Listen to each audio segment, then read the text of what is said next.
Obbolota lafa jirtanitti nagaan waaqayyo ayyaanni waaqayyo isiniif haa baay'atu. An nagaa kiyya akkamiftu waaqayyo isa nagaa keenya nuuf baay'isee nu gargaaree irraan nu ga'e galanni isaaf haa baay'atu. Qo'annaa kanallee dubbii sagalee waaqayyo akka qo'annuuf akka barannuuf dubbii sagalee isaa waaqayyotu nu gargaare malee biyya lafaa miti yookiin diina miti yookiin fooniif dhiiga miti kan nu gargaaru dubbii sagalee waaqayyo akka dubbifnu yookiin akka qo'annuuf waaqayyoodha kan nu gargaare maqaan isaa haa jajamu. Arra barumsa keenya seera keessa deebii boqonnaa 32 dha kan nuti ilaallu. Akkuma beektanuu gaaffii isinii baasee tanan jira. Gaaffii asuma kinooti amma kanan asirra YouTube irratti argaa jirtan kana dubbistanii erga dubbistanii warrattanii booda yoo yeroo qabaattanii teessanii seera keessa deebii boqonnaa 32 guutummaa isaa dubbiftanii deebisuuti dandeessu. Yoo karaa hin qabne immoo yoo teessanii dubbisuu isiniif hin mijanne immoo kananani dubbise kana dubbiseetiin jira kinoo kanatti taane sagalee kiyya kananani dubbisetu dhufa dhaggeeffattanii osoo dhaabattanii hojjettanii akka barbaadan eerfooniidhaan dhaggeeffattanii deebii kan osoo daqiiqaa isinitti fudhatiin yeroo dhuma ciisaaf siree keessanirra geessanillee dhaggeeffattanii yeroo qabaattan deebii kana immoo as YouTube jalattis Facebook jalattis deebisuuti dandeessu jechuudha. Ofuma qortuu jechuudha. San dhaggeeffadhe kana yookiin immoo san dubbifadhe kana akkamiin yaadatti qabadheeraa jettanii gaaffii baay'ee salphaate kana immoo deebistu jechuudha. Eebbifamaa itti seenaatti dhaggeeffadhaa. Boqonnaa 33 irratti wal agarraa. Waaqayyo nagaatti sinaa eeguu eebbifamaa isiniin jedha. Yaa bantiiwwan waaqaa haninan dubbadhaa mee dhagahaa yaa lafaa dubbii afaan kootii dhaggeeffadhu barsiisi koo akka bokkaa coccoobu dubbachuun koos akka fixeensaa gadi haa bu'u akka bokkaa coccoobuus biqiltuu xobbee irratti akka tiifuus marga irratti gadi haa bu'u ani maqaa waaqayyoo nan labsa isinis guddina waaqayyoo keenya beeksisaa inni kattaa jabaadha wanti inni godhus mudaa hin qabu karaan isaa hundinuus qajeelaadha inni waaqayyo amanamaadha jallinnis isa keessa hin jiru inni dhuga qabeessaa fi qajeelaadha isaan isa irratti balleessaa hojjechuu isaaniitiin waa yallaasifamaniif si'achi ijoollee isaa in jedhaman isaan dhaloota jadhaa fi micciirramaadha ati yaa saba gowwaadhaa fi qalbii hin qabne kanati waaqayyoof deebiftu kana inni abbaa kee fi isa si uume miti isa miti kan si tolche kan si dhaabes guyyoota durii yaadadhu waggoota dhaloota baay'ee duras ilaali abbaa kee gaafadhu inni sitti hin hima jaarsoliis gaafadhu isaanis siif hin ibsu inni hundumaa gararraa jiru saba garaa garaaf dhaala isaanii yeroo kenneef ijoollee namootaas yommuu gargar hire isaaniif immoo akka lakkoobsa ilmaan Israa'elitti daarii hin dhaabeef waaqayyo ofii isaatiif immoo saba isaa ga'aa isa hin godhate Yaaqoobiin dhuunfaa isaa godhee fudhate lafa onaattis isa harge iddoo onaa bineensonni wacan keessatti isa golbobe gargaaree akka agartuu ija isaatiis isa eege akka joobiraa isan mannee isaa eeggatu akka isa koochoo isaa ilmoo isaa irra golbobee balali'uu akka isa baallee isaa bal'isee isa qabuu isa fiixee baallee isaa irrattis isa baatutti waaqayyo duwwaatu isa geggeesse malee waaqayyoliin hormaa isa wajjin hin turre inni iddoo ol ka'aa biyyicha isa yaabsise midhaan maasii keessaa isa nyaachise damma kattaa keessaa sooree dhadhaa hejersaas kattaa jabaa keessaa isaaf hin kenne dhadhaa saawwanii fi aannan hoolotaa cooma xobboolotaa fi cooma korbeeyyii saawwan bashaanii fi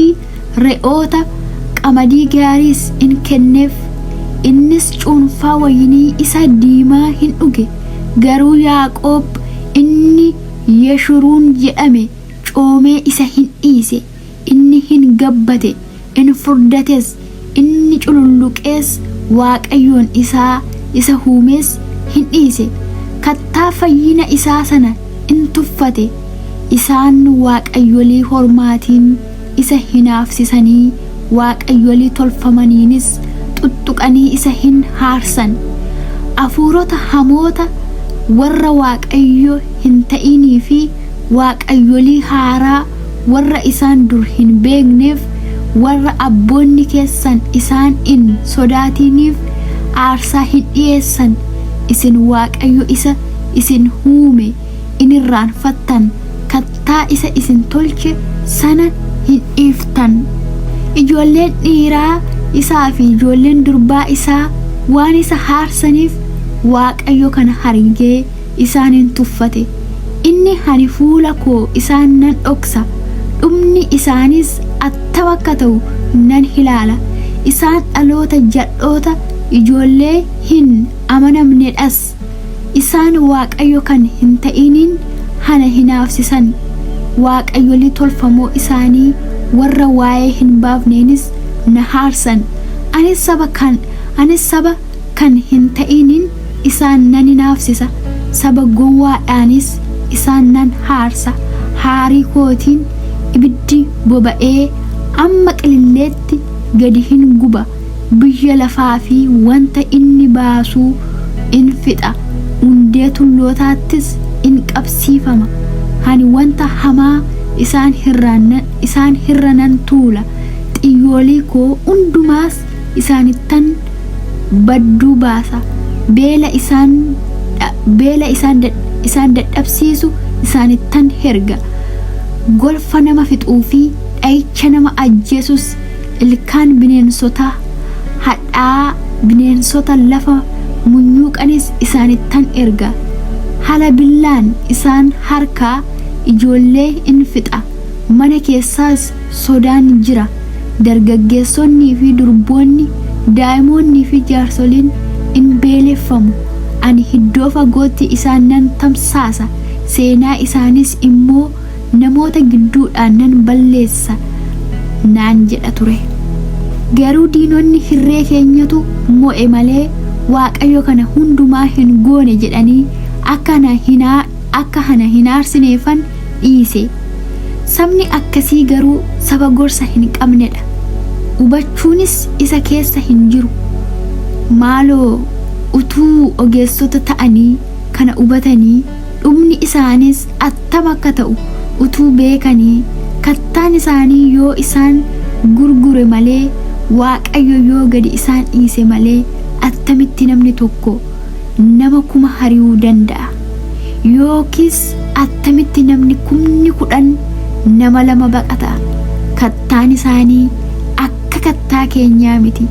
Diinonni keenya iyyuu kana hin faradu. Mukti waynii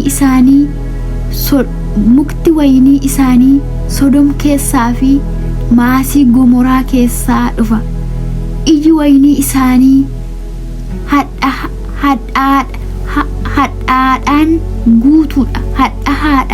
hadhaadhaan guutuudha.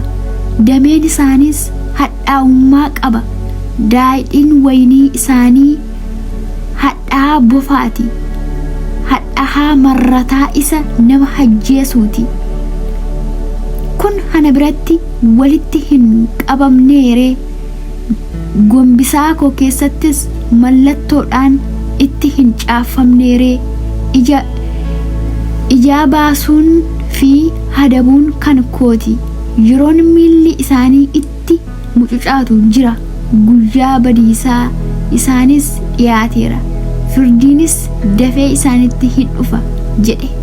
Humni isaanii akka dhume, warri birmaduun garboonnis tokko illee akka hin hafne waaqayyo waan argeef saba isaatiif in farada, garboota isaatiifis in o'a. Waaqayyo yommus waaqayyoliin isaanii kattaan isaan itti koluu galanis meerre waaqayyoliin warri cooma haarsaa qalma isaanii nyaatan, warri kennaa dhugaatii daadhii waynii isaanii dhuganis mee ka'anii isaan haa gargaaran kaa. Mee iddoo baqa isaaniif haa ta'an kaa. Amma ilaalaa waaqayyo ana malee waaqayyo kan biraa hin jiru.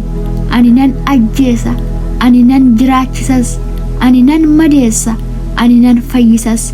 Omtinuu harka koo keessaa baasuu kan danda'u hin jiru. Ani harka koo bantii waaqaa irratti bal'isee ani bara baraan jiraataadha jedhee nan kakadha. Billaa koo isa calaqqisaa yommuun qaradhu, harki koos firdiidhaaf yommuu isa qabatu, ani diinota koo irratti ijaanan ba'a. Warra na jibbaniifis gatii nan baasa. Xiyyoolii koo dhiigaan nan macheessa. Dhiiga warra qalamanii fi warra booji'amanii geggeessitoota diinotaa nan obaasa. Billaa koos foon nan nyaachisa hin jedha. Yaa saba lafa irraa, saba isaatiif gammadaa. Waaqayyo dhiiga garboota isaatiifis ijaa hin baasa. Diinota isaa irratti ijaa hin ba'a. Saba isaa fi biyya isaatti hin haraarama. Museenis Iyyaasuu ilma Nuunii wajjin dhufee dubbii faarfannaa kana hundumaa sabni akka dhaga'utti itti dubbate. Museen dubbii kana hundumaa guutummaa Israa'elitti erga himee booddee dubbii ani har'a isinitti beeksisu kana hundumaa garaa keessan keessaa kaa'adhaa. Ijoolleen keessanis dubbii seeraa kana hundumaa gaarii godhanii akka eeganiif isaan abboomaa. Dubbichi jireenya keessan malee dubbii isaaniif waa'ee hin baafne miti. Dubbichaanis biyya isa Yordaanosin ceetanii qabachuuf jirtan sana keessaa bara dheeraa hin jiraattu jedhe. Guyyuma sana Waaqayyo Museedhaan gara tulluu Abrahaam, tulluu Neeboo isa biyya Mohaab keessaa fuullee Yerikoo jiru sanatti ol ba'i. Biyya Kana'aan isa ani Israa'elootaaf dhuunfaa godhee kennu sana ilaali. Akkuma Haaroon obboleessi kee tulluu Oor irratti du'e abboota isaa biratti sassaabame, atis tulluu itti ol baatu sana irratti hin duuta. Abboota kee birattis in sassaabamta. Kunis isin Israa'eloota duratti bishaan Mariibaa isa mandara Qaadeshitti dhiyoo jiru biratti lafa onaa Siin keessatti waan na yakkitaniif Israa'eloota gidduutti qulqullummaan koo ulfinaan waan hin eeginiif isinitti hin dhufa. Ati biyyicha fuulleetti hin argita, garuu ofii keetii biyya ani Israa'elootaaf kennu sanatti hin galtu jedhe.